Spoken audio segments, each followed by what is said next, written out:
The war room fell silent as another star system disappeared from the holographic display.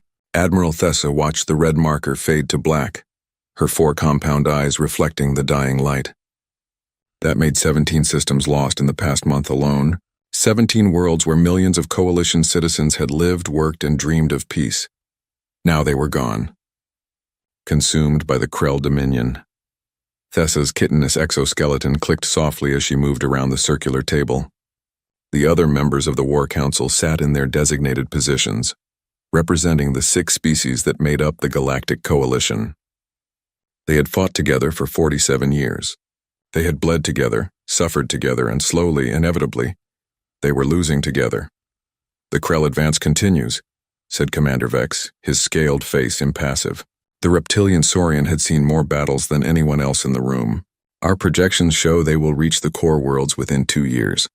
Maybe less." 2 years, repeated Minister Kona, the Aquarian representative. Her blue skin seemed to pale even further. "That's not enough time to evacuate even a fraction of our populations." Thessa felt the weight of those words. The coalition had been powerful once. 6 species, each advanced in their own way, coming together to explore the galaxy and spread peace. They had gravitic shields that could bend space itself. They had antimatter reactors that powered ships faster than light. They had psionic warriors who could link minds across star systems. But the Krell had numbers. Endless numbers. And their bioengineered war beasts seemed to multiply with every battle. The Coalition won tactical victories, but the Krell won the war of attrition. For every Krell ship destroyed, 3 more appeared. For every world defended, 2 more fell. "There must be something we can do," said General Torvik, slamming his massive fist on the table. The bear-like Ursinian's fur bristled with frustration. "Some weapon we haven't deployed. Some tactic we haven't tried." "We've tried everything," Vex replied quietly. "Everything we know." The door to the war room suddenly chimed. Thessa's antennae twitched in surprise.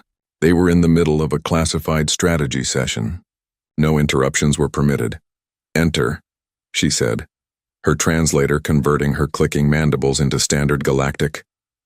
A young Varani officer burst in, his wings fluttering with obvious anxiety. "Admiral, forgive the intrusion, but there's a diplomatic vessel requesting immediate audience with the War Council." "Now?" Thessa's voice carried her irritation. "Tell them to file proper channels." "They did, Admiral. 3 months ago. You denied the request." The officer paused. "They're human." The room went quiet again, but this time with a different energy. Humans, the newest species to stumble onto the galactic stage. They had been discovered only 20 years ago on the far rim of known space, still using primitive chemical rockets to explore their own solar system.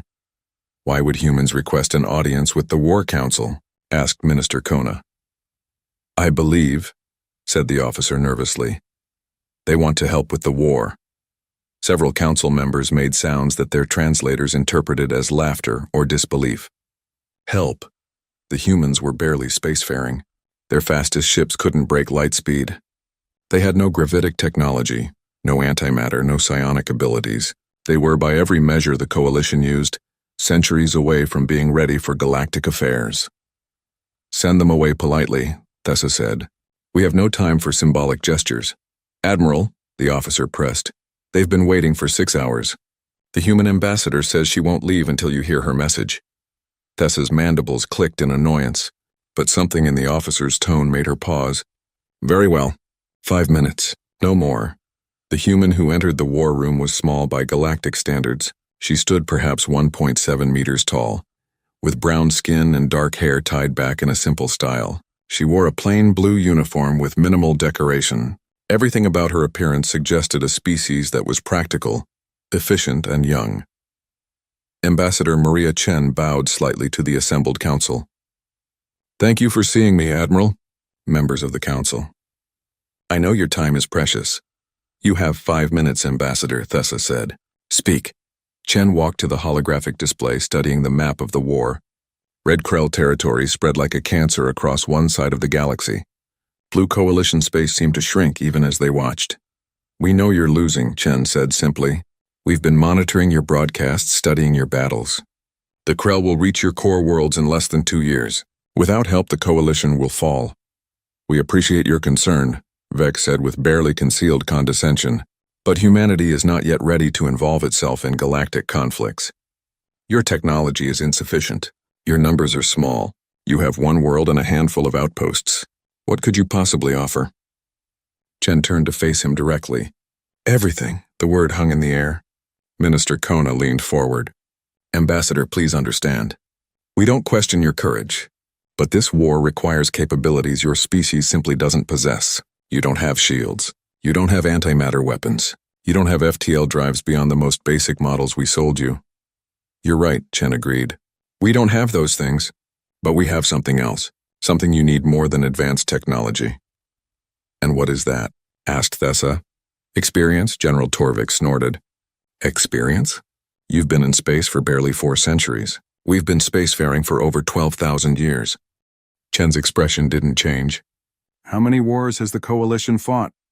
The question caught them off guard. Vex answered first. The Coalition has been involved in 3 major conflicts since its founding. Several minor skirmishes. We are explorers and diplomats first, warriors only when necessary. Humanity has fought approximately 15,000 wars in our recorded history, Chen said quietly. We've had conflicts on every scale imaginable. Wars over resources, ideology, religion, territory, revenge. Wars that lasted days and wars that lasted generations. We've fought with rocks and spears. We've fought with chemical weapons and nuclear bombs. We've fought in trenches in the sky, in the ocean, and in space. She paused, letting that sink in. We've been killing each other efficiently for our entire existence. We learned tactics that your species never needed to develop. We understand logistics, strategy, and the brutal mathematics of warfare in ways that peaceful civilizations don't. And about 200 years ago, we stopped fighting each other and started asking a different question. What question? Thessa asked despite herself. What happens when we meet something out there that wants to kill us? Chen gestured to the stars beyond the window. We've been expecting you. All of you. We've been preparing for first contact since we first looked up at the night sky. We built weapons. We ran simulations. We planned for every scenario we could imagine. You prepared for war, Kona said, and there was something like horror in her voice.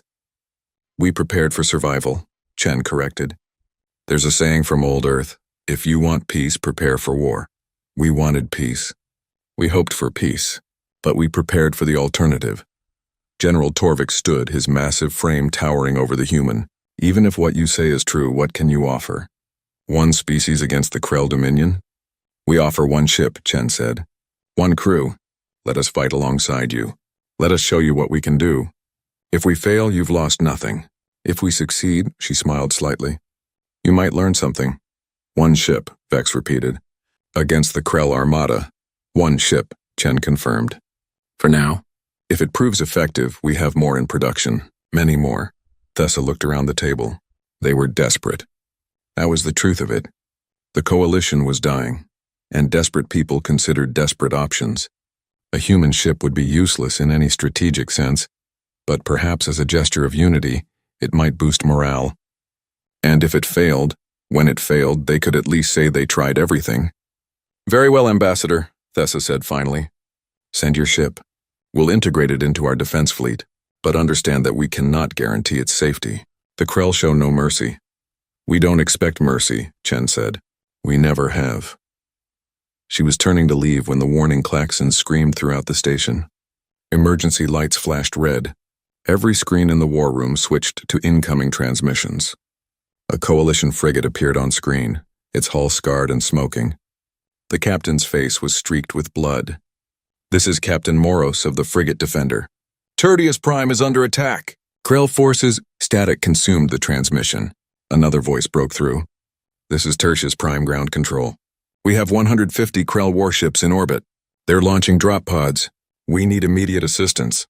Tertius Prime, one of the Coalition's largest manufacturing hubs. Millions of civilians. Dozens of factories producing ships and weapons. If it fell, the Coalition's ability to replace losses would be crippled. Thessa pulled up tactical data. How many ships do we have in range? 23, Vex reported. Mostly frigates and destroyers. Light cruisers at best. Against 150 Krell warship, he didn't need to finish. Send everyone we have, Thessa ordered. Evacuate as many civilians as possible. We'll hold them as long as we can. Admiral, Chen's voice cut through the chaos. How long would it take us to reach Tertius Prime? Thessa turned. She'd forgotten the human was still there. 18 hours at maximum coalition speed. Why? Because the USS Blackstar is currently in the Sigma sector. We can be there in 12 hours. One human ship won't make a difference, Vex said, but his voice lacked conviction. Chen smiled, and there was something in that expression that made Thessa's antennae twitch. With an unfamiliar emotion, it took her a moment to recognize it. Fear. You'd be surprised what one human ship can do, Chen said, especially when we're angry. She touched her communication device. Ambassador Chen to USS Blackstar. Captain Hawthorne, are you receiving? A woman's voice crackled through the comm. Loud and clear, Ambassador. We've been monitoring coalition channels. Tertius Prime? Confirmed. 150 Krell warships. Millions of civilians. Can you intercept? There was a pause. Then Captain Hawthorne's voice came back, and it carried a tone that reminded Thessa of General Torvik before a battle. Eager, focused, and utterly without fear. We can be there in 12 hours. Tell the coalition forces to stay clear of the primary battle space. Things are going to get messy. Acknowledged, Captain. Chen out. The ambassador looked at Thessa. You wanted to see what we can do, Admiral. In 12 hours, you'll have your answer. She left the war room, moving with purpose. The council members looked at each other in confusion. One ship. One human ship against 150 Krell warships. It was insanity. Young Officer Kessex approached Admiral Thessa hesitantly. Admiral, permission to speak? Granted. I'd like to volunteer as an observer aboard the human ship. Standard protocol for Allied vessels. But his voice carried something else. Curiosity, perhaps, or the hope that comes from having no other options. Thessa studied him. Kessex was young, brilliant, and had never seen real combat. In 12 hours, that would change. Permission granted, she said. May the stars guide you, Kessex. He saluted and left quickly to arrange transport. The war room fell silent again as they all stared at the holographic display. Tertius Prime flickered, under siege. 23 coalition ships rushed to its defense, and somewhere in the darkness of space, a human warship altered course, heading toward a battle it couldn't possibly win. Admiral Thessa wondered if she'd just sent the young Varani officer to his death. She wondered if this human ship would even reach Tertius Prime before the planet fell. She wondered what these strange warlike humans had built in their isolated corner of the galaxy. In 12 hours, she would find out. The waiting began. The first thing Kessex noticed about the human ship was that it looked wrong. Every coalition vessel he'd ever seen followed the same basic principles. Smooth hulls designed to minimize sensor signatures, elegant curves that helped gravitic shields distribute energy impacts, translucent sections where antimatter reactors glowed with barely contained power. Coalition ships were beautiful in their way, built by species that valued art as much as function. The USS Blackstar looked like someone had designed it to kill things and hadn't cared about anything else. It was massive, 2 full kilometers from bow to stern. But where it should have been sleek, it was angular. Where it should have gleamed, it was black as the void itself. The hull wasn't smooth, energy-resistant alloy. It was covered in thick, overlapping plates that reminded Kessex of ancient armor. Dozens of turrets bristled from every surface. The engines at the rear glowed with a dull red light that seemed primitive compared to the bright blue of antimatter drives. The shuttle carrying Kessex approached a docking bay on the starboard side. Through the viewport, he could see more details. Scorch marks covered sections of the hull. Some of the armor plates showed deep gouges. This ship had seen combat before and recently. Ugly, isn't it? Said the human pilot, a young woman with short blonde hair. I didn't say that, Kessex replied quickly, worried he'd offended. The pilot laughed. Don't worry. We call her the Flying Brick ourselves. She's not pretty, but she's tough. You'll see. The shuttle passed through an atmospheric containment field and landed in a cavernous bay. Kessex was immediately struck by how different it felt from coalition ships. The walls were bare metal. The deck was marked with painted lines and warning symbols. Crews in gray uniforms moved with quick efficiency, loading crates and running diagnostics on smaller craft. It reminded him more of a factory than a starship. A tall woman in a dark blue uniform approached as Kessex descended the shuttle ramp. She had brown hair pulled back tightly, sharp green eyes, and moved with an economy of motion that suggested military discipline. A name tag on her chest read Hawthorne. Officer Kessex, she said, extending her hand. I'm Captain Elizabeth Hawthorne. Welcome aboard the Blackstar. Kessex knew about human handshaking customs from his briefings. He took her hand, feeling the strength in her grip. Thank you for allowing me to observe, Captain. Call me Hawthorne. Everyone does. She started walking, and Kessex hurried to keep up. I'll be honest with you, Kessex. The next few hours are going to be intense. You'll see things that might seem strange or even brutal compared to coalition warfare. If you need to leave at any point, just say so. No judgment. I'll be fine, Kessex said, though his wings fluttered nervously. They entered a lift that moved swiftly through the ship. Hawthorne explained as they traveled. The Blackstar is what we call a dreadnought. Heavy armor, heavy weapons designed to take damage and keep fighting. We've got a crew of 3,000. All volunteers. Most have served in Earth's military forces at some point. 3,000 seems like a lot for a single ship, Kessex observed. Automation is great until it fails. We prefer redundancy, humans who can think, adapt, and fix things when they break. The lift stopped at the bridge level, and trust me, things are going to break. The bridge of the Blackstar was nothing like the elegant, open command centers of coalition vessels. It was cramped, dimly lit, with crew members seated at workstations that looked bolted directly into the floor. Screens covered every surface, displaying data in formats Kessex didn't recognize. The air smelled of recycled oxygen and something else. Coffee, Hawthorne called it, a human stimulant drink. Captain on deck, someone called, but no one stood or saluted. They just kept working. Status, Hawthorne said, settling into a chair that looked more functional than comfortable. 6 hours from Tertius Prime, reported a man at the navigation station. Coalition forces are engaged. Current count shows 19 coalition ships still active. Krell forces still at 147. They're doing better than expected, Hawthorne said. Tactical, what's our battle plan? A woman at the weapons station pulled up a holographic display. Krell formation is clustered around the planet. They're using their bioships to tank coalition fire, while the smaller vessels bombard the surface. Standard Krell doctrine. Weaknesses. Their shields are strong against energy weapons, but they've never faced kinetic bombardment at relativistic speeds. Their bioships regenerate, but catastrophic structural damage should overwhelm their healing. And their coordination relies on psionic communication. Electromagnetic interference might disrupt that. Kessex listened, trying to understand. Excuse me, but what are kinetic weapons? Several crew members turned to look at him. Hawthorne smiled. We throw things really, really fast. No energy shields, no plasma, just solid mass at extreme velocity, but that's... Kessex searched for the right word. That's primitive. Physics is physics, the tactical officer said. Mass times velocity equals force. Simple, reliable, and very hard to defend against if you've never encountered it. Hawthorne stood as they entered Tertius Prime system. Through the main viewport, Kessex could see the battle in the distance. Explosions blossomed silently in the void. Coalition ships, their elegant forms marred by damage, danced around the larger Krell vessels. The Krell bioships looked like massive chitinous insects, their organic hulls pulsing with bioluminescence. All hands. Battle stations. Hawthorne announced calmly. Load all railguns. Prep missile tubes 1 through 40. Set reactors to combat power. This is not a drill. Klaxons sounded throughout the ship. Kessex felt the vibration through the deck as systems came online. The ship seemed to wake up around him, transforming from a transport into a weapon. Coalition frequency put me through, Hawthorne said. A moment later, a voice crackled over the speakers. It was Admiral Thessa. Human vessel, we read you. Be advised, you are entering an active combat zone. Krell forces have us outnumbered 7-1. We recommend you maintain distance and provide support fire only.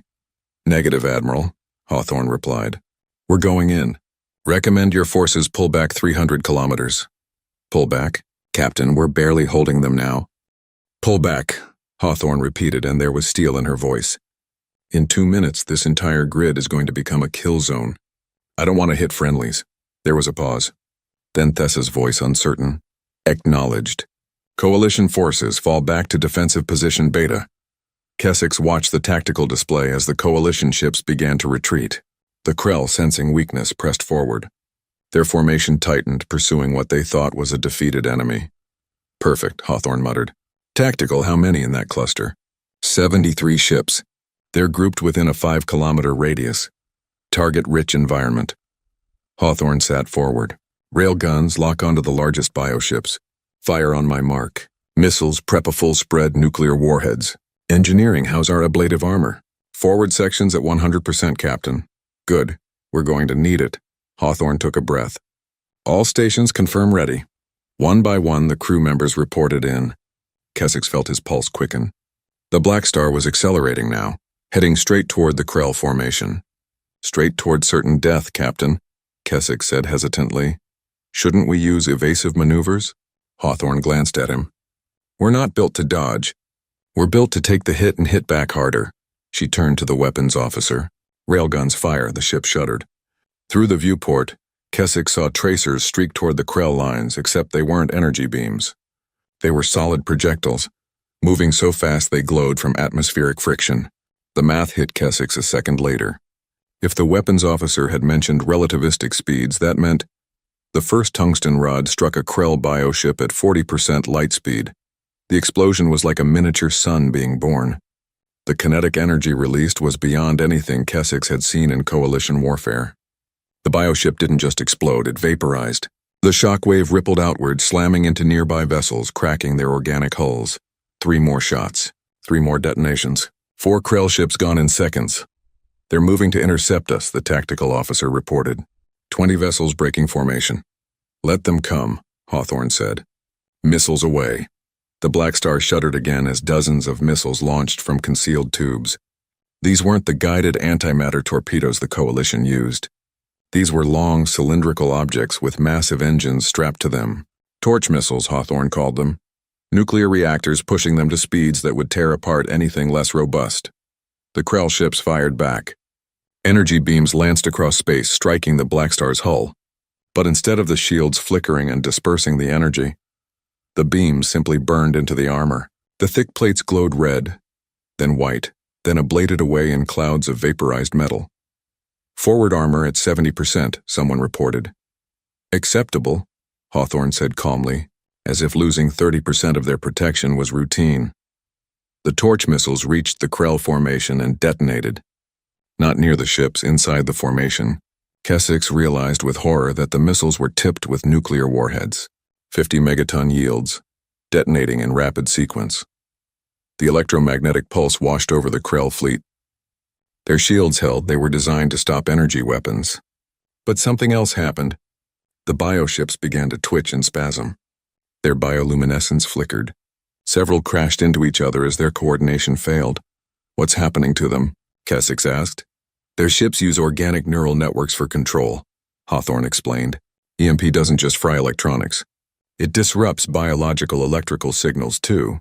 Their shields stopped the blast, but not the radiation. That's... Keswick struggled for words. That's brutal. That's war, Hawthorne corrected. She stood. Helm, take us into the formation. All weapons, free fire. I want every gun on this ship shooting. The Blackstar plunged into the Krell fleet like an ancient warship sailing into enemy waters. And then, impossibly, every weapon on the human dreadnought opened fire at once.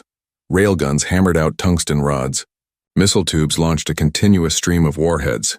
Point defense cannons, rapid-fire projectile weapons created a storm of metal around the ship.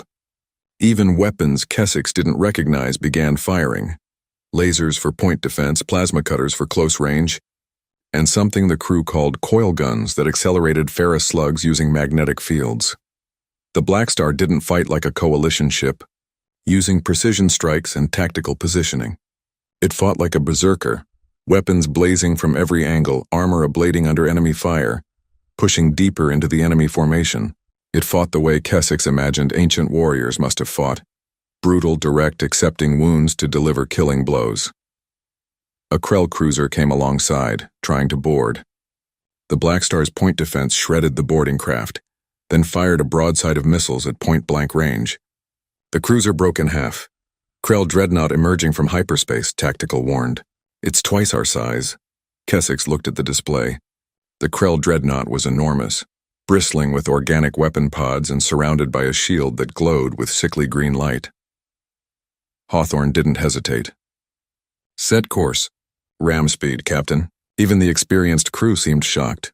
You heard me. All power to forward sections. Engineering angle the armor plates to maximize deflection. If we're going to die, we're taking that bastard with us. The Blackstar turned, accelerating straight toward the massive dreadnought. Every remaining weapon fired at the target, trying to weaken its shields. The Krell ship returned fire with its planet killer. Weapon, a beam of concentrated energy that could crack worlds. The beam struck the Blackstar. Head-on, the forward armor didn't just ablate, it burned away in sheets. The outer hull turned to plasma. The second layer glowed white-hot. Kessex could see on the internal monitors as entire forward compartments vented to space. Crew members died instantly, burned away by the terrible energy. But the Blackstar kept coming. 400 dead, then 600. The number climbed on Kessex's display as he watched in horror. How could they keep fighting? How could Hawthorne keep giving orders as her people died? Distance to target 2 kilometers, the helm reported, voice steady despite the carnage. 1 kilometer, 500 meters. Tactical, Hawthorne said quietly. Activate Helios. Helios active. The viewport darkened automatically. Through the polarized glass, Kessex saw something rising from the center of the Blackstar's spine, a weapon that had been hidden in the ship's superstructure. What is that? He whispered. Directed energy weapon, Hawthorne said. Project Helios. We detonate a hydrogen bomb in a containment chamber, then channel the X-ray radiation through focusing mirrors. It only fires once because the weapon destroys itself in the process. But for that one shot, the Blackstar fired Helios at point-blank range. The beam that struck the Krell dreadnought wasn't a laser. It was concentrated fury. X-ray radiation at intensities that shouldn't exist outside stellar cores. The Krell shields were designed to stop conventional energy weapons. They weren't designed for this. The beam punched through the shields, through the organic hull, through the internal structure. The thermal shock was so intense that the bioship's regenerative systems couldn't even begin to cope. Cells exploded. Fluids boiled. The structural integrity failed along the entire path of the beam. The Krell dreadnought split in half. Both pieces drifted apart, fluids and atmosphere venting into space. The remaining Krell fleet, seeing their largest vessel destroyed, began to retreat. The surviving coalition ships, emboldened, pressed forward. The battle turned. Kessex stood on the bridge of the Blackstar, surrounded by celebrating humans, and felt only shock. He looked at the casualty report. 412 dead. Entire sections of the ship were uninhabitable. The forward armor was gone, but they'd won. Captain Hawthorne stood at the viewport watching the Krell flee. Her expression was grim, not triumphant. You sacrificed so many, Kessex said quietly. 400 people. Hawthorne turned to look at him. That's fewer than we lost taking Berlin, or Iwo Jima, or Normandy. She gestured to the stars. Officer Kessex, do you know what we learned in all those wars on Earth? We learned that if you're going to fight, you fight to win, not to look good, not to minimize casualties. You fight to end it. But the cost of losing would have been higher. Hawthorne moved back to her chair. Communications, open a channel to Admiral Thessa. A moment later, Thessa's image appeared. Her compound eyes were wide with shock. Captain Hawthorne, we monitored the battle. Those tactics, those weapons. That was effective? Hawthorne suggested. Terrifying, Thessa finished. You won, but your ship is heavily damaged. Your casualties are acceptable, Hawthorne interrupted. Admiral, with respect, this is what human warfare looks like. We don't fight clean. We don't fight fair. We fight to survive. Thessa was quiet for a moment. Then, the Coalition owes you a debt, Captain. Tertius Prime is secure. The manufacturing facilities are safe. You saved millions of lives. We did our job. Hawthorne glanced at the casualty list, and 412 of my crew did theirs. Request permission to transfer their bodies to Coalition facilities for proper ceremony. Granted, with full military honors. The transmission ended. The bridge crew began damage control procedures. Kessex stood in the middle of it all, trying to process what he'd seen. One human ship, one battle, and everything he thought he knew about warfare had changed. In the distance, Coalition ships moved to secure Tertius Prime. But somewhere in the dark reaches of Krell space, intelligence officers were already analyzing the battle. Already sending reports to their Empress. Already learning that a new threat had entered the war. A threat that fought like nothing they'd ever encountered. The USS Blackstar limped toward the nearest repair station, its hull scarred and bleeding atmosphere. But it was alive, and so was humanity's reputation.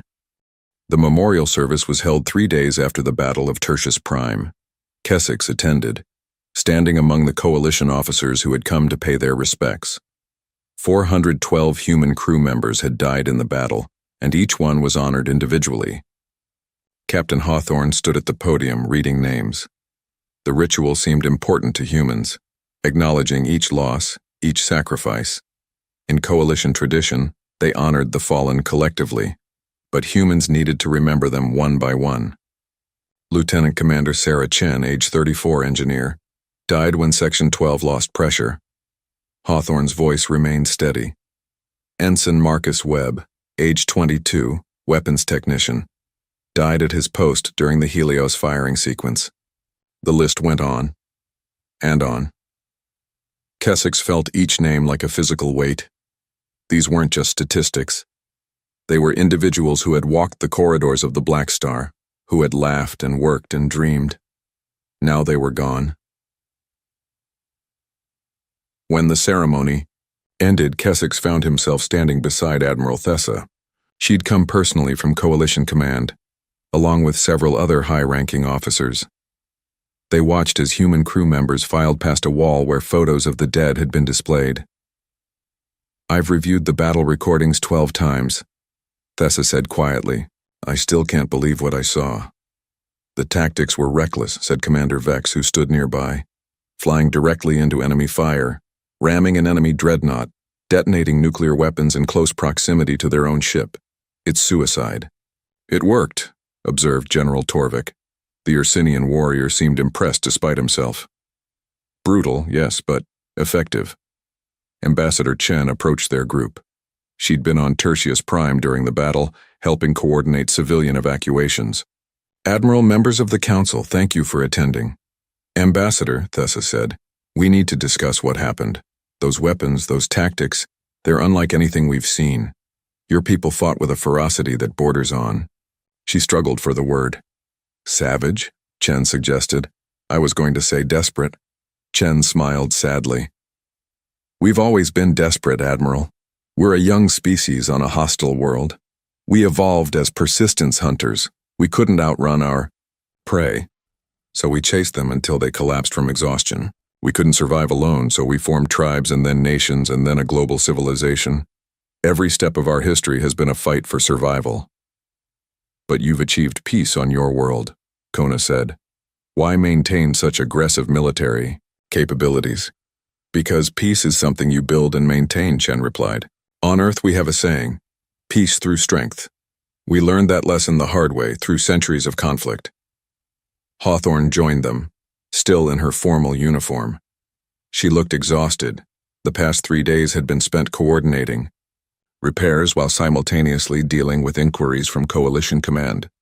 "Captain," Thessa said formally, "on behalf of the Coalition, I want to express our gratitude. Your actions saved Tertius Prime and potentially changed the course of this war." "We did what needed to be done," Hawthorne replied. "The Krell are retreating from this sector," Vex added. "Intelligence suggests they're regrouping, analyzing what happened. They've never encountered tactics like yours." "They will again," Hawthorne said simply. Over the next 2 weeks, the Blackstar underwent repairs at a Coalition shipyard. Kessex spent much of that time aboard observing and learning. He'd requested a permanent assignment as liaison officer, and to his surprise, Hawthorne had agreed. "You might as well understand what you're getting into," she'd said. "This war is going to get worse before it gets better." She was right. Reports began flooding in from across Coalition space. The Krell were changing their tactics, responding to the threat humanity represented. They were spreading their fleets thinner, avoiding concentrated formations. They were developing new bioships with hardened neural networks less susceptible to EMP. They were learning. But so was the Coalition. Human weapons technology was being studied, adapted, integrated into Coalition doctrine. Factories on Tertius Prime had already begun producing human-designed kinetic weapons. Training programs were teaching Coalition officers about combined arms warfare, overwhelming firepower, and acceptable loss ratios. The last concept troubled many coalition species. Acceptable losses seemed like a contradiction. How could any death be acceptable? Kessex asked Hawthorne about this one day, as they stood in the ship's observation deck, watching repair crews work on the hull. "How do you decide?" he asked. "How do you calculate which losses are acceptable?" Hawthorne was quiet for a moment, watching sparks fly from a welding crew. "We don't calculate it coldly, if that's what you're asking. Every death matters. Every person we lose is someone's child, someone's friend, someone's loved one. Then how can you accept it? Because the alternative is worse." She turned to face him. "Kessex, in human history, we've faced choices where every option involved death. The question became, which choice leads to fewer deaths overall? If we retreat, more people die. If we surrender, entire populations are enslaved or exterminated. If we fight with restraint, the war drags on and millions more suffer. So you fight with everything you have," Kessex said slowly, beginning to understand. "We fight to end it," Hawthorne corrected. "There's a difference between escalating for the sake of violence and escalating to achieve victory. We learned that distinction through blood and fire." She pulled up a holographic display showing historical data from Earth. This was World War II, nearly 300 years ago. A global conflict involving most of our planet. It lasted 6 years and killed over 70 million people. Toward the end, we developed nuclear weapons, bombs using atomic fission. We used 2 of them on an enemy nation. Kessex saw the footage. Mushroom clouds rising over cities. Devastation beyond comprehension. "That's horrible." It was. Nearly 200,000 people died in those 2 attacks. But our military analysts estimated that invading that nation conventionally would have cost millions of lives, on both sides. The war might have lasted years longer, so we made a choice. End it now with terrible weapons or let it drag on with even more terrible consequences. "And you think that was the right choice?" "I think it was a human choice," Hawthorne said. "We don't fight clean wars, Kessex. We fight wars we can win, and then we try to never fight them again." An alert chimed on Hawthorne's datapad. She checked it, and her expression hardened. "Coalition Command is requesting our presence. Priority 1. They reached the communications room to find a tense conference in progress. Admiral Thessa's image filled the main screen, along with several other coalition leaders. "Captain Hawthorne, Officer Kessex, we have a situation," Thessa began. "Krell, forces have launched a major offensive in the Hadron sector. 20 systems are under attack simultaneously. They're overwhelming our defenses through sheer numbers." Tactical displays showed the scope of the assault. Red markers bloomed across the sector map like a disease spreading. "They've learned from Tertius Prime," Vex added. "They're staying dispersed, forcing us to split our forces. And they're targeting civilian populations specifically, trying to force quick surrenders." "How many ships do we have available?" Hawthorne asked. 37, Thessa admitted. "Against an estimated 800 Krell vessels." The numbers were devastating. Even with human weapons, those odds seemed impossible. "There's more," Thessa continued, and her voice carried a weight that made Kessex's wings flutter nervously. "We've intercepted Krell communications. They're specifically looking for the Blackstar. Their Empress has declared your ship her primary target. She's offering rewards to any Krell commander who destroys you." Hawthorne absorbed this information calmly. "So we've made them mad." "This isn't a joke, Captain," Vex snapped. "You've become a symbol. If the Krell destroy the Blackstar, they'll shatter coalition morale." "And if we win?" Hawthorne countered. "If you win," Thessa paused. "The psychological impact could be significant. The Krell have never obsessed over a single enemy vessel before. They're showing fear. If we can exploit that, then we should give them what they want," Hawthorne said. "Set up a trap. Make the Blackstar the bait." The coalition officers exchanged glances. General Torvik spoke up. "You're volunteering to be hunted?" "We're volunteering to win." Hawthorne pulled up her own tactical display. "The Krell are emotional now, angry, making this personal. That's a weakness we can exploit. What's the most valuable target in the Hadron sector?" "The Nexus station," Kona replied. It's a trading hub, population 12 million. But it's also our primary communications relay for this entire region. If it falls, coordinating our defense becomes nearly impossible. Then that's where we go, Hawthorne decided. We make a show of defending the Nexus. Let the Krell commit forces to destroy us. And when they do, she looked at Admiral Thessa. How many ships can you hide nearby? A real fleet ready to strike? Thessa's antennae twitched as she considered. If we pull back from the other fronts, perhaps 100 ships, but we'd be gambling everything on this one engagement. War is gambling, Hawthorne said. The difference is knowing when to go all in. The plan was set. The Blackstar, still bearing scars from the previous battle, would travel to the Nexus station and take up a defensive position. Coalition forces would appear to abandon the sector, drawing Krell attention to the isolated human ship. Then, when the Krell committed their forces, the Coalition fleet would jump in from hyperspace and crush them. It was risky. It was dangerous. It was, Keswick's thought, very human. The journey to the Nexus took 3 days. Keswick spent much of that time in the ship's archives, reading about human military history. The more he learned, the more disturbed he became. Not by the violence itself, but by how methodical it was. Humans had studied warfare the way Coalition species studied art or philosophy. They'd developed theories, doctrines, entire academic fields dedicated to the science of conflict. One text particularly struck him. It was from an Earth military philosopher named Sun Tzu, who'd lived over 2,000 years ago. One passage read, "The supreme art of war is to subdue the enemy without fighting." Keswick found Hawthorne in the Combat Information Center and showed her the passage. "I don't understand. This says the best victory is won without battle, but you fight so aggressively." Hawthorne read the text and smiled. Sun Tzu also said, "When you engage in battle, if victory is protracted, weapons are blunted and morale depressed. When you besiege cities, your strength is exhausted. The point isn't to avoid fighting.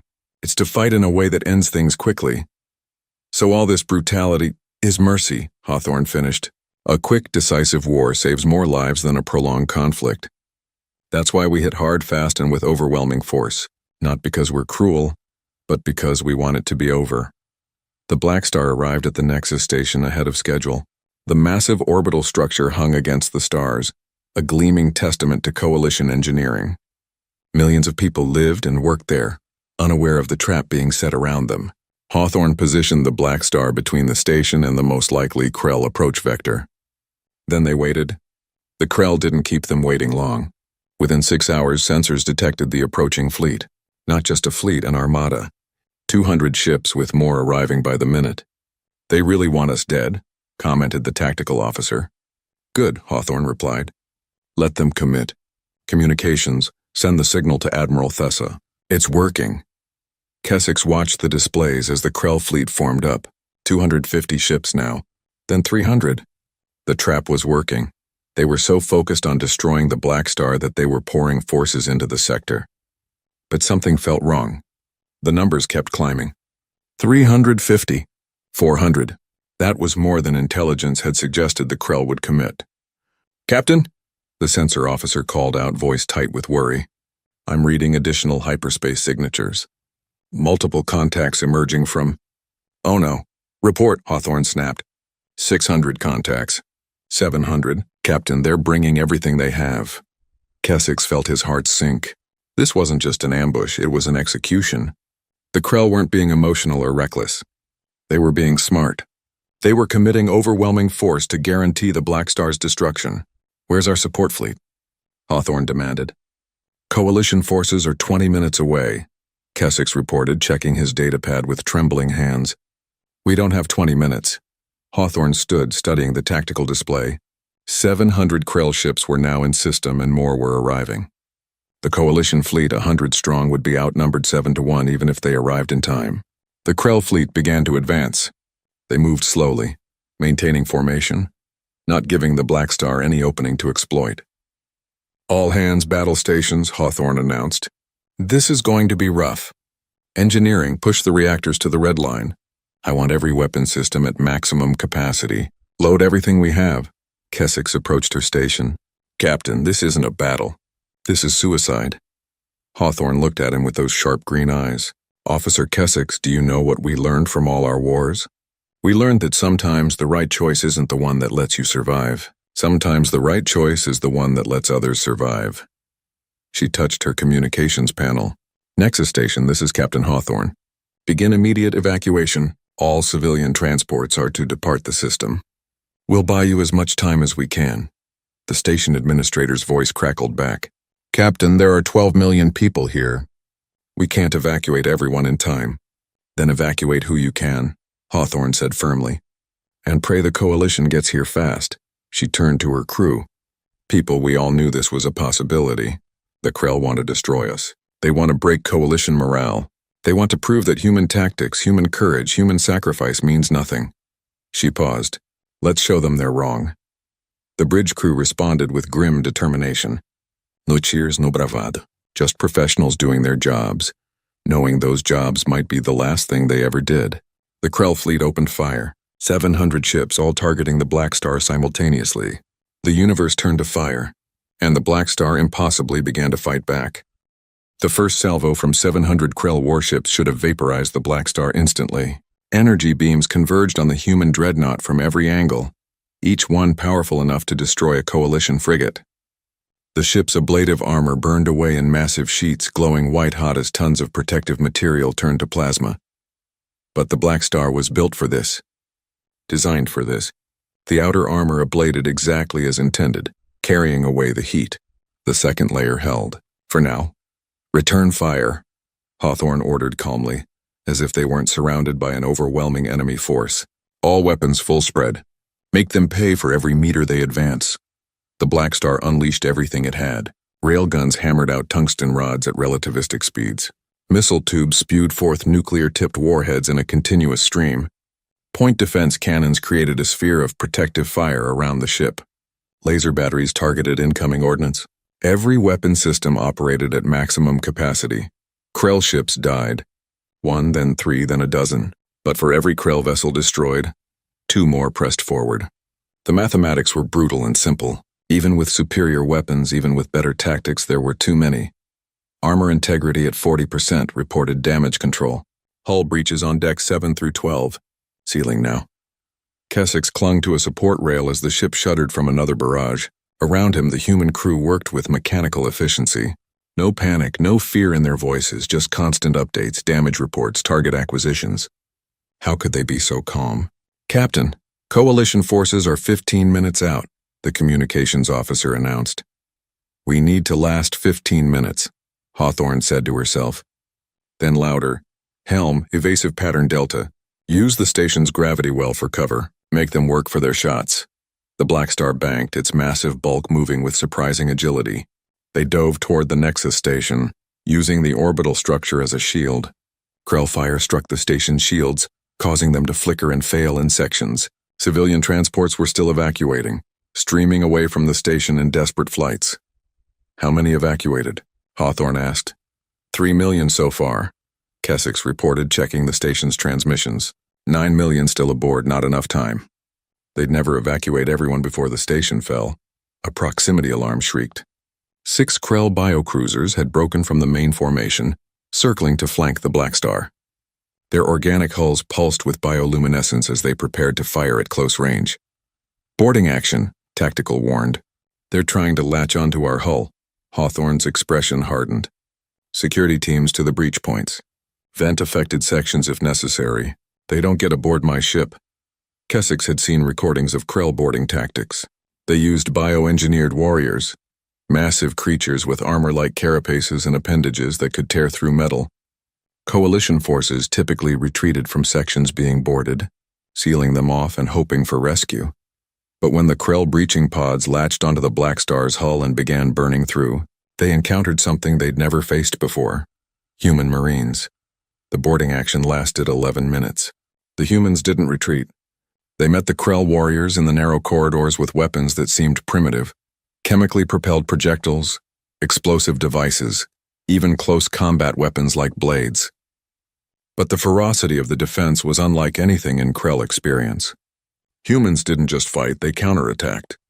When Krell warriors broke through into a corridor, human troops threw explosive devices into their midst. then charged through the smoke to finish survivors. When the fighting was over, all 6 breaching pods had been destroyed, their Krell occupants dead. But the cost was high, 73 human casualties in those 11 minutes. Boarding threat neutralized, the security chief reported, his voice hoarse. We held them.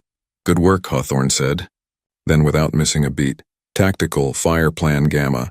Target their command ships. The battle raged on. The Blackstar fought like a cornered predator, wounded, bleeding, but still dangerous. Every weapon that could fire did fire. When one railgun overheated and failed, another took its place. When missile tubes ran dry, the crew manually loaded more.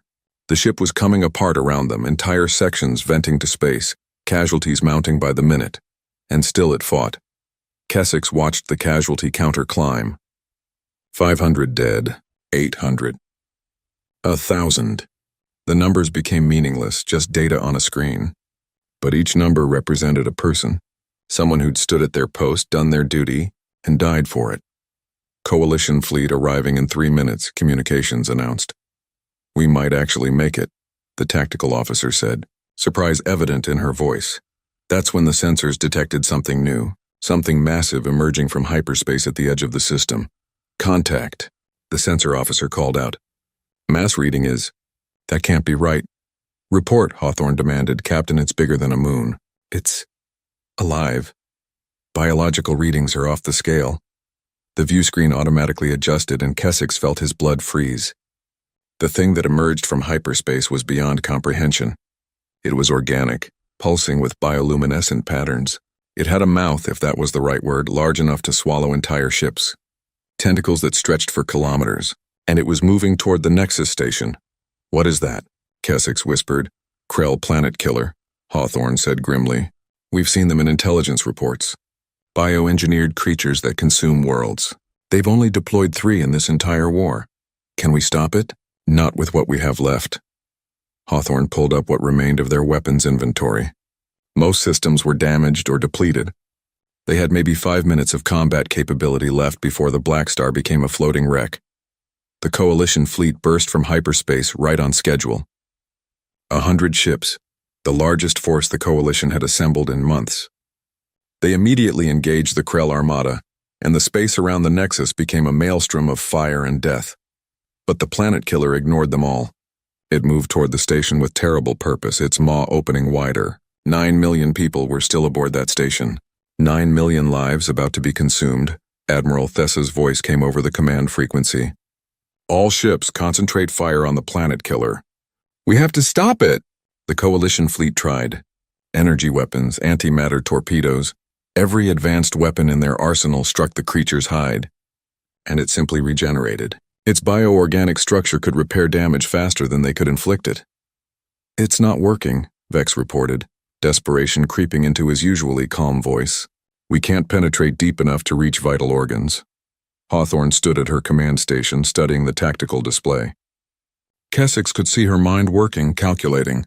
The Blackstar had maybe enough power left for one more major action. One final strike. Helm, Hawthorne said quietly. Plot an intercept course with that thing. Maximum speed. Captain? The helmsman turned to look at her. You heard me. We're going in. Elizabeth, Ambassador Chen's voice cut in over a separate channel. She'd been monitoring from Earth. You can't be serious. Even if you reach it, your weapons can't... We're not using weapons, Hawthorne interrupted. Engineering, can we overload the reactor? There was a pause. Then the chief engineer's voice. Captain, if we overload the reactor core and detonate every remaining warhead in our magazine simultaneously, you're talking about a 500 gigaton yield. Will it be enough? Another pause. If detonated inside the creature, it might overwhelm its regenerative capacity. But Captain, we'd have to be inside its mouth when we detonate. Then that's what we'll do. Hawthorne opened a ship-wide channel. All hands, this is the captain. In approximately 7 minutes, we're going to fly into that planet killer's maw and detonate the ship. This is a one-way trip. Any crew members who wish to evacuate should report to the escape pods immediately. You have 5 minutes. Silence fell over the bridge. No one moved. Captain, the helmsman finally said. With respect, where exactly are we supposed to evacuate to? The Krell fleet is still out there. We'd be picked off before we could reach safety. Then it settled, Hawthorne said. Helm, set your course. Engineering, start the overload sequence. Let's make this count. Kessex felt his heart's racing. This was insane. This was suicide. This was exactly what humans did. Captain, he said, his translator struggling to convey the emotion in his voice. Why?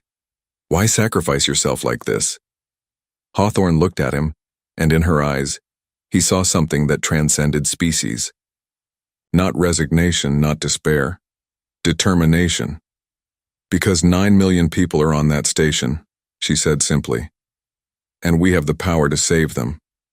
That makes it our responsibility. She turned to her crew. I'm proud of every one of you.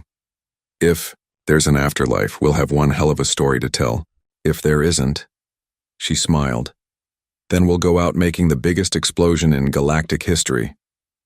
The crew responded with grim humor and final preparations.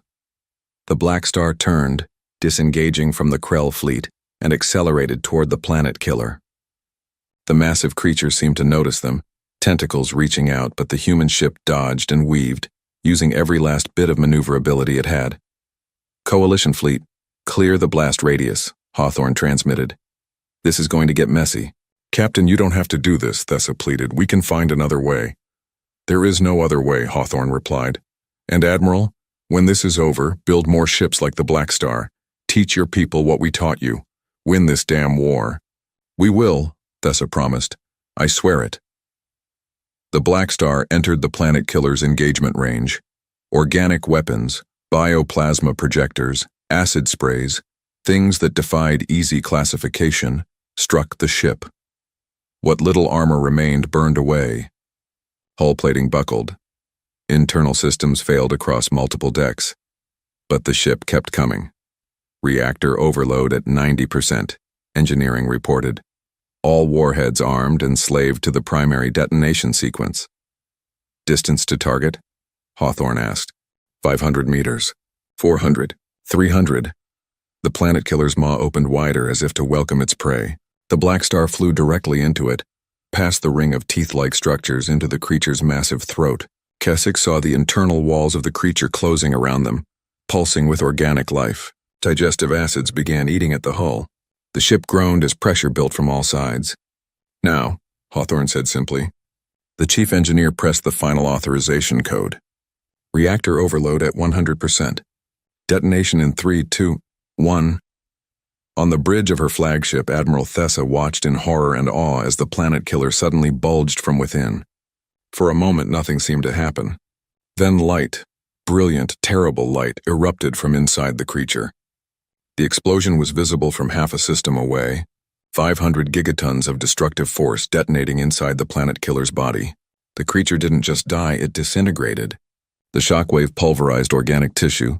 Vaporized fluids tore apart the structural integrity. The planet killer came apart in massive chunks, each piece tumbling through space, lifeless. The Blackstar was gone, vaporized in the same explosion that destroyed its target.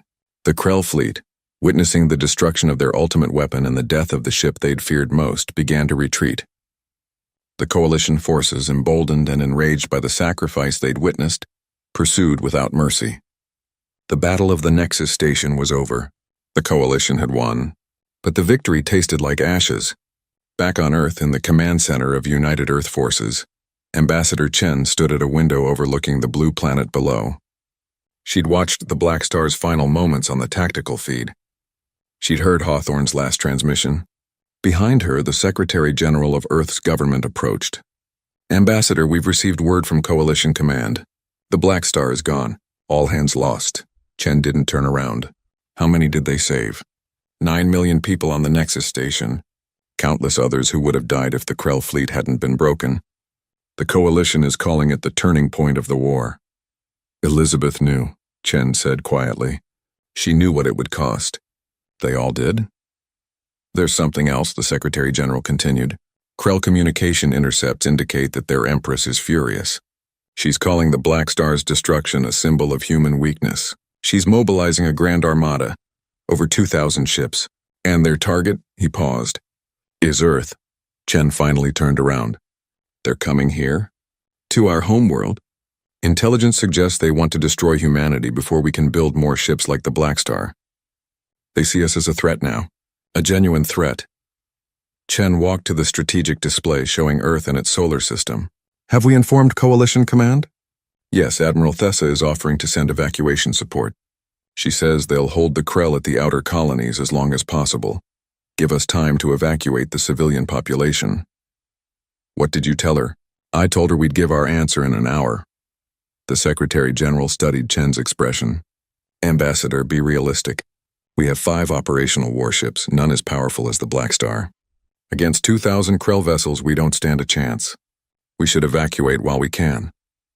Chen looked at Earth through the window. The blue oceans, the white clouds. The continents where billions of humans lived and worked and dreamed. Home. Contact Admiral Thessa, she said firmly. Tell her we appreciate the offer, but we're not evacuating. What? Maria, that's suicide. Is it? Chen smiled, and there was something fierce in that expression. The Krell made a mistake. They think they know what humans are capable of because they destroyed one ship. They think they've seen our best. She turned to face him fully. They haven't seen anything yet. We can't possibly defend against 2,000 ships. Alone, no, but we're not alone.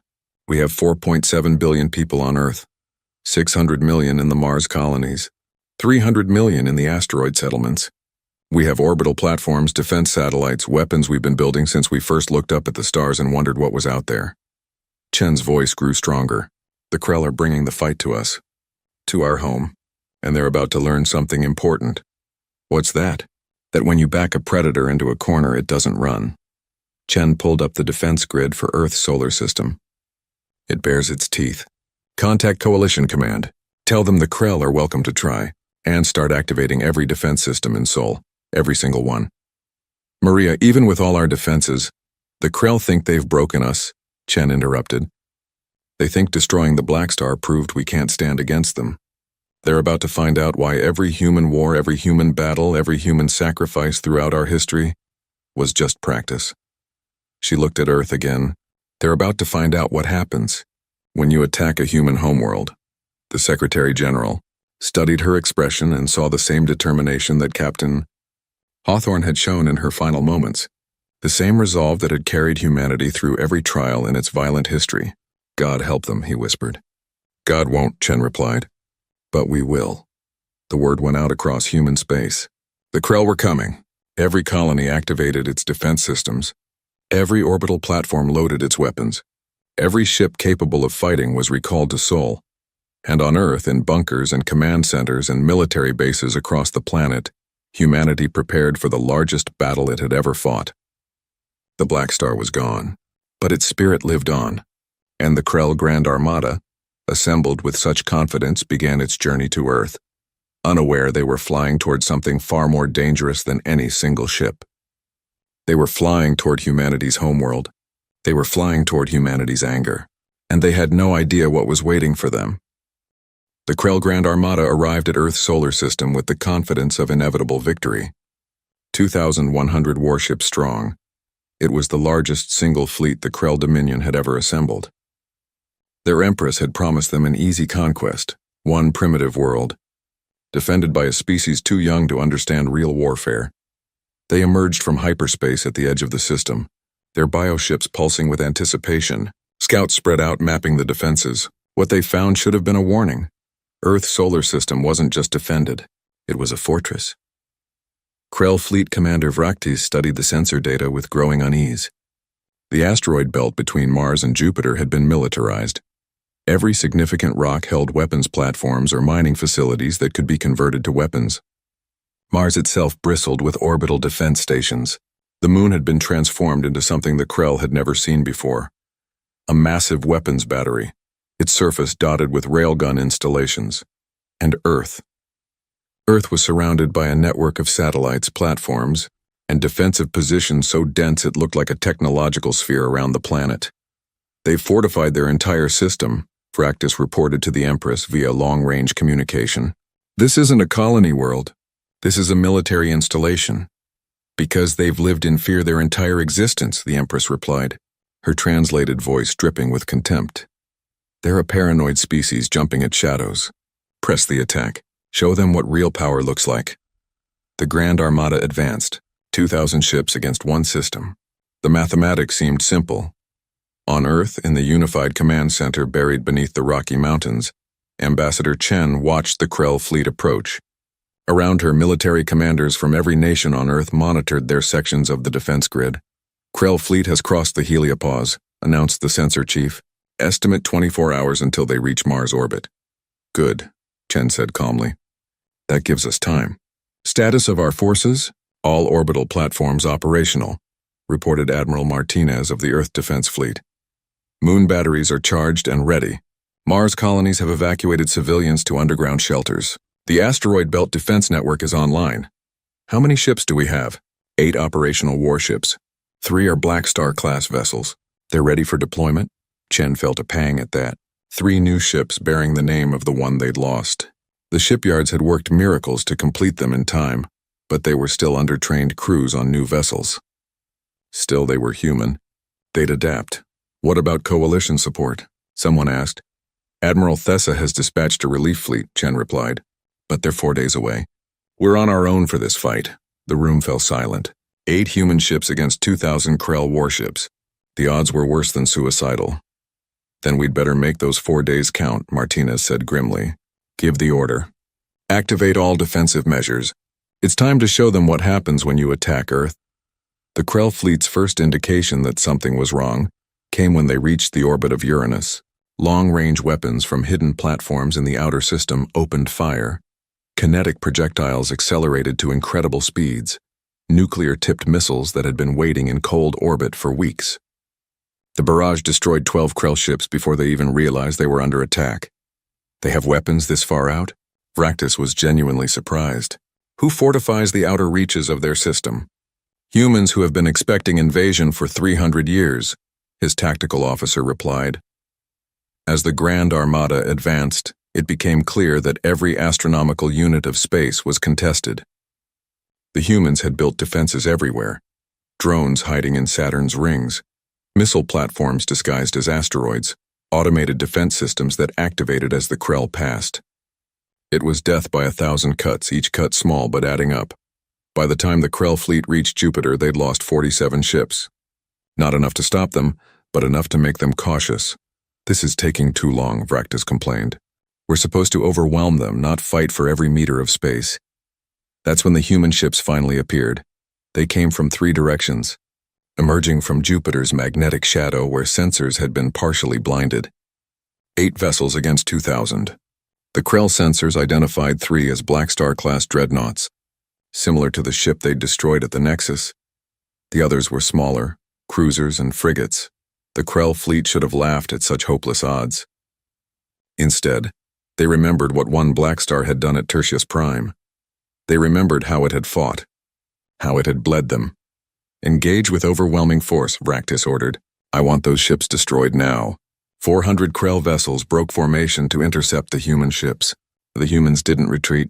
Instead, they did something unexpected. They split up. The 3 Blackstar-class dreadnoughts each took a different vector, drawing Krell forces apart. The smaller human ships worked in coordinated pairs, using hit-and-run tactics. And suddenly, the Krell weren't fighting one battle. They were fighting 8 simultaneous engagements across a massive volume of space. The USS Blackstar II, commanded by Captain James Rodriguez, demonstrated the lessons learned from its predecessor's sacrifice. It didn't charge into the enemy formation. Instead, it used Jupiter's gravity well for constant maneuvering, never presenting a stationary target. Railguns fired continuously, each shot precisely calculated. Missile spreads forced the Krell to disperse, and when Krell ships tried to close distance, the Blackstar II would pivot and hit them with its spinal-mounted directed energy weapons. The human ships fought a running battle, slowly falling back toward Mars. They were losing. 1 frigate destroyed, a cruiser badly damaged, but they were buying time. Every hour they held the Krell attention was another hour for Earth's defenses to prepare. Kessex watched the battle from aboard Admiral Thessa's flagship, racing toward Earth at maximum speed. The Coalition relief fleet was still 3 days away, but they could monitor human transmissions. They're not trying to win, Kessex realized. They're trying to delay. Buying time for Earth, Thessa agreed. but at such cost. Look at those casualty figures, the numbers were staggering. Human ships were trading losses at a rate that would bankrupt any coalition fleet's morale. But the humans kept fighting. When one weapon system failed, they switched to another. When hull sections breached, they sealed them and kept firing from remaining positions. They fight like their world depends on it, General Torvik observed. Because it does, Keswick said quietly. The Krell Grand Armada finally reached Mars after 36 hours of constant fighting. They'd lost 230 ships to the running battle, and the countless automated defenses scattered throughout the system. They were angry, frustrated, and eager to end this. Mars orbit was where humanity showed them what true defensive warfare looked like. The Mars colonies had been building for this moment since humans first arrived on the Red Planet. Orbital defense platforms, each one a miniature fortress, created an interlocking network of fire. The human warships, battered but still functional, took positions within this network.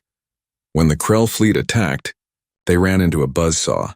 The defense platforms weren't mobile, but they didn't need to be. Each one had multiple weapon systems, redundant power supplies, and overlapping fields of fire. The Krell couldn't flank them because there was always another platform covering that angle. They couldn't overwhelm any single position without exposing themselves to fire from 3 others. And the platforms were drones. No crew to be killed, no morale to break. They simply fought until destroyed, and when one fell, its weapons were automatically taken over by neighboring platforms. The Battle of Mars orbit lasted 14 hours. When it was over, the Krell had broken through, but at horrific cost. 500 more ships destroyed. The remaining human warships, too damaged to continue fighting, retreated to Earth for repairs. But the Krell had won. They'd defeated the outer defenses. Now only Earth itself remained. Fleet Commander Vraktis stared at his casualty reports.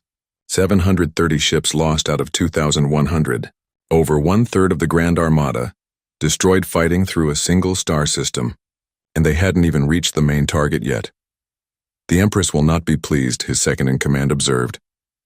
The Empress isn't here, Vraktis snapped. She doesn't see what we're facing. These humans, they've been preparing for this their entire existence. Every moon, every asteroid, every orbit, it's all weaponized. But we've won. Earth is defenseless now, is it? Vraktis looked at the sensor readings of Earth's orbital space. Hundreds of defense satellites, dozens of battle stations, the moon, its surface covered in what appeared to be enormous weapons. No, I don't think it is. He was right to be worried. As the Krell fleet approached Earth, they finally saw the full scope of what they faced. Earth didn't have shields around it like a coalition world. Instead, it had layers. The first layer was in high orbit, weapons platforms and satellites in a dense network. The second layer was in low orbit, battle stations the size of small cities, each one bristling with weapons. The third layer was the moon itself turned into a fortress. And the fourth layer, what are those? A Krell sensor operator asked, pointing at the display. Thousands of small contacts moving in coordinated swarms. Drones, each one carrying weapons ranging from missiles to kinetic kill vehicles. They moved like schools of fish, impossible to target effectively because destroying one accomplished nothing. Deploy all forces, Vraktis ordered, resignation in his voice. Let's finish this. The Battle of Earth began at dawn, Earth Standard Time. 5 billion people on the planet below looked up to see the sky turn into a light show of explosions and weapons fire. The Krell fleet attacked in waves, trying to overwhelm the defenses through sheer numbers, but every wave crashed against prepared positions. The orbital platforms fired their kinetic weapons, sending solid slugs at velocities that made them as destructive as nuclear weapons. The battle stations coordinated their fire, creating kill zones that no ship could survive. The drone swarms harassed and distracted, forcing the Krell to waste ammunition on insignificant targets. And then the moon opened fire. The installations on the lunar surface were railguns on a scale never before seen. They didn't fire small projectiles, they fired projectiles massing hundreds of tons, accelerated by kilometers-long magnetic coils. When these projectiles struck Krell bioships, they punched completely through, the kinetic energy creating shockwaves that rippled through organic tissue, tearing apart internal structures. This is impossible. Vraktis watched another wave of ships die. How can one species have this much firepower? Because they've been afraid of us since before they knew we existed, his tactical officer replied. They built all of this preparing for something like this. were just the enemy they imagined. The battle raged for 6 hours. The Krell pushed forward, taking losses but making progress. They destroyed half the orbital platforms. Several battle stations had been reduced to debris.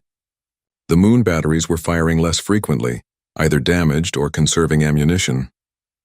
Fractus saw victory within reach. They could break through. They could bombard Earth into submission. The cost had been terrible, only 800.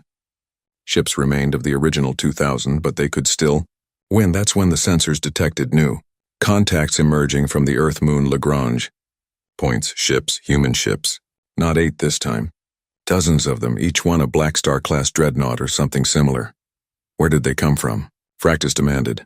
They must have been hidden in those stable orbital points using stealth technology we couldn't detect. And there are more emerging from behind the moon. Admiral, we're reading over 70 human warships. Fractus felt something he'd never experienced in his military career.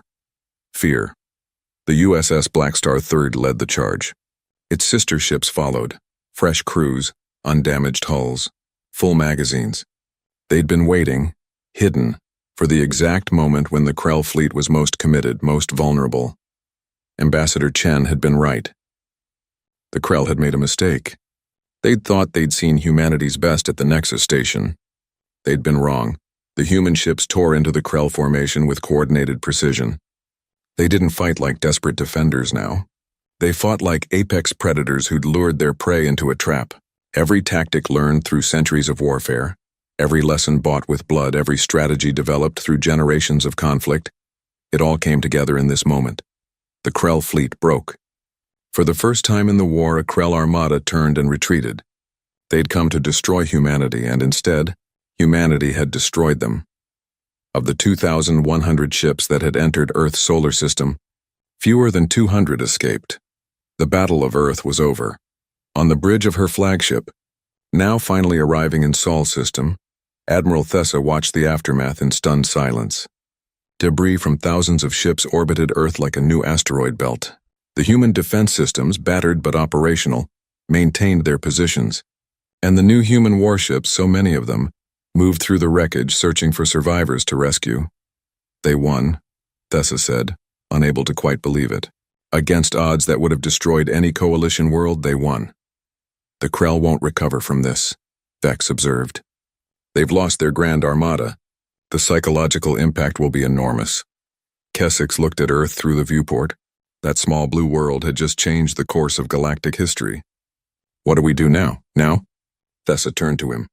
Now we learn how they built those defenses, how they trained those crews, how they fought with such coordination, and then we take that knowledge and we finish this war.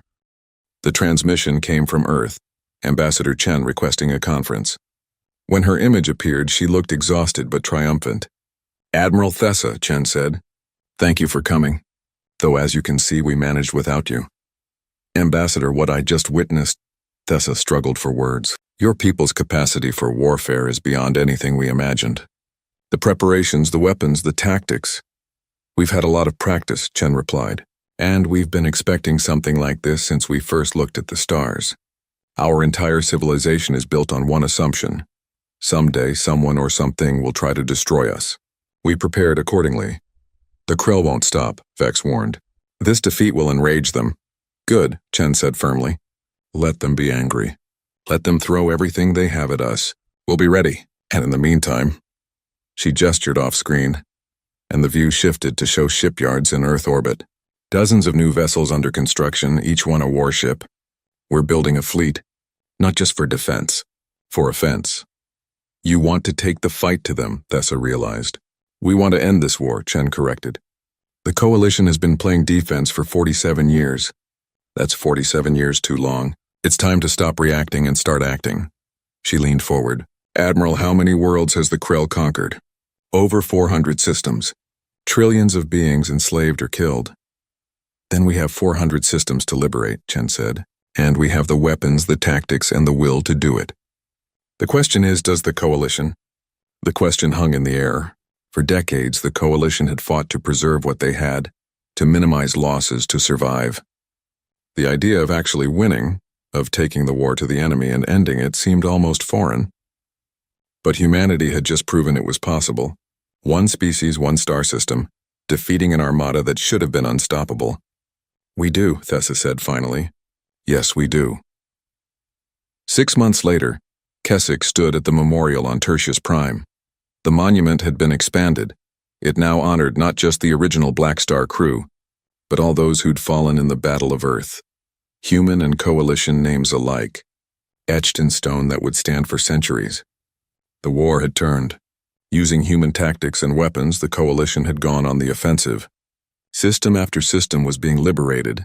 The Krell, facing an enemy that fought with coordination and determination they'd never encountered, were being pushed back. Keswick heard footsteps behind him. He turned to see a young human woman in a military uniform standing at attention. Her name tag read Hawthorne. Are you? Keswick began. Lieutenant Sarah Hawthorne, she confirmed. Captain Elizabeth Hawthorne was my mother. I'm sorry for your loss. She was remarkable. She was, Sarah agreed. She looked at her mother's name on the memorial. But she'd tell you the victory didn't come from any one person. It came from everyone who stood their ground when it mattered. Everyone who understood that sometimes the right choice isn't survival. It's protecting others so they can survive. Is that why you joined the military? Partly, but also because the war isn't over. The Krell are being beaten, but they're not defeated. It might take years to finish this. And you're ready for that? Sarah smiled, and Keswick saw her mother in that expression, determined, fierce, unbreakable. My whole species has been ready for this since we first evolved. We're just glad we finally have a cause worth fighting for. They stood together in silence, watching as more people arrived to pay their respects, coalition citizens and humans, standing side by side, remembering those who died so others could live. In orbit above, new ships moved through space. The USS Blackstar 4 was among them, leading a mixed fleet of human and coalition vessels toward the front lines. The Krell would learn again what humanity had been teaching them, that compassion and mercy were strengths, not weaknesses. But when pushed, humans would bring fire enough to burn down entire empires. The memorial stone caught the light, and Keswick read the inscription that had been added after the Battle of Earth. It was a quote from an old Earth military leader, chosen by Ambassador Chen herself. When you have to kill a man, it costs nothing to be polite. But beneath that, in smaller letters, was the real message, the one that captured what humanity had taught the galaxy. We didn't want this war, but we'll finish it. And across known space, on worlds being liberated from Krell control, people looked to the stars with new hope, because humanity had entered the war, bringing with it flames that consumed everything standing between civilization and freedom. The USS Blackstar was gone, but its legacy burned bright, and in that fire a galaxy was being reforged.